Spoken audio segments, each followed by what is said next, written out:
Time call থেকে ঠিক মতন জল না পড়ায় সমস্যায় পড়েছেন বহু মানুষ। এই ঘটনাটি পূর্ব বর্ধমান জেলার পূর্বস্থলীর কমলনগর এলাকার। আর এই ঘটনা নিয়েই ছড়িয়েছে রাজনৈতিক তরজা। গ্রামে জল প্রকল্প থাকলেও জল পড়ছে না কল থেকে, তাই এই তীব্র গরমে ব্যাপক সমস্যায় পড়েছেন গ্রামবাসীরা। রীতিমতো জল না পাওয়ার কারণে ব্যাপক সমস্যায় পড়েছেন পূর্বস্থলী 2 নম্বর ব্লকের কমলনগর গ্রামের প্রায় কয়েকশো পরিবার। এই প্রসঙ্গে এক গ্রামবাসী বলেন, আমাদের এখান থেকে প্রজেক্ট হওয়ার পর থেকে বাড়ি বাড়ি যে লাইনটা দিয়েছিল সেই লাইনটা দেওয়ার ওই কয়েকদিন একটু একটু পড়তো, তারপর থেকেই বন্ধ। সেই থেকে আর জল পাইনি। এবার মানুষ যে খাওয়ার জন্য জলটা সেটা গঙ্গা ধার থেকে যে ট্যাপের একটা ট্যাপ করা আছে রাস্তার উপরে সেটা থেকে নিয়ে আসে, আর নয় প্রজেক্টের পাশে সেখানে ট্যাপ আছে সেখান থেকে নিয়ে আসে। 2 বছর ধরে চলছে এই পরিস্থিতি। তাতে বাড়ির মেয়ে ছেলেদের জল আনতে যেতে হচ্ছে ওখানে। বর্তমানে জল না পাওয়ার কারণে প্রায় কয়েক কিলোমিটার দূরে গিয়ে পানীয় জল সংগ্রহ করতে হয় গ্রামবাসীদের কথায় এই জল প্রকল্প চালু হওয়ার পর প্রায় 5-6 মাস পর্যন্ত চালু ছিল। তারপরেই জল পড়া বন্ধ হয়ে যায় ট্যাপ কলগুলি থেকে। আর এই জল না পাওয়ার ঘটনা ঘটছে প্রায় 2 বছর ধরে। স্বাভাবিকভাবে ব্যাপক সমস্যায় পড়েছেন গ্রামবাসীরা।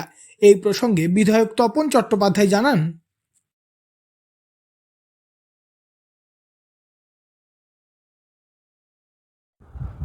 এখন ব্যাপারটা হচ্ছে তখন তো ট্যাঙ্ক পোস্ট দিয়ে জল দেওয়া হয়েছিল সেটা মৌজায়।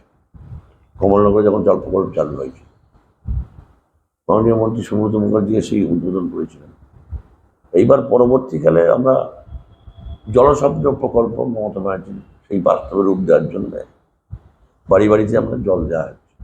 এখন কানেকশান হয়েছে বাড়িতে, হয়তো দেখা যাচ্ছে কোথাও পাইপ ফেটে গিয়েছে, কোথাও যাচ্ছে না, কেউ চুরি করে জল নিয়ে নিচ্ছে, কেউ ইট ভিজাচ্ছে, কেউ গরু গা ধোয়াচ্ছে। এটা তো উচিত নয়। ওই জলটা খাওয়ার জল, ওই জলটা সারফেস ওয়াটার, গঙ্গার জল তুলে সেটাকে পরিশুদ্ধ করে লোকের বাড়িতে বাড়িতে পৌঁছে দেওয়া খাওয়ার জলের জন্য, ওই জল দিয়ে গরুর গা ধোয়ানোর জন্য না। তাই তো সেইটা আমরা অপচয় করছি। এটা মানুষের মধ্যে একটা আপনার একটা যদি সেন্স থাকে তখন আর হবে না এটা। কারণ আবার কেউ পাম্প দিয়ে মোটর দিয়ে জল তুলে নিচ্ছে, দিয়ে ট্যাঙ্কি বোঝাই করছে, এইসব করছে। এগুলো দেখতে হবে। এগুলো কাজ কমপ্লিট হলে নিশ্চয়ই আমরা জল পৌঁছে করতে পারি। আর যেখানে যেখানে জল পাচ্ছে না আমরা বলেছি একটা করে ট্যাঙ্কর দিয়েও সেই পাড়ায় পাড়ায় যাতে জলটা পায় তার ব্যবস্থা করছে। এটা করার জন্য। তবে এই বিষয়ের ব্যাপকভাবে কটাক্ষ করেছেন কাটোয়া সাংগঠনিক জেলার বিজেপি জেলা সভাপতি গোপাল চট্টোপাধ্যায়। তীব্র গরমে নাজেহাল হয়ে পড়ছে সাধারণ মানুষ, তবুও এই গরমের সময়ই ধরা পড়ছে জল না পাওয়ার ছবি। জল না পেয়ে বর্তমানে ব্যাপক সমস্যার মধ্যেই স্থানীয়রা।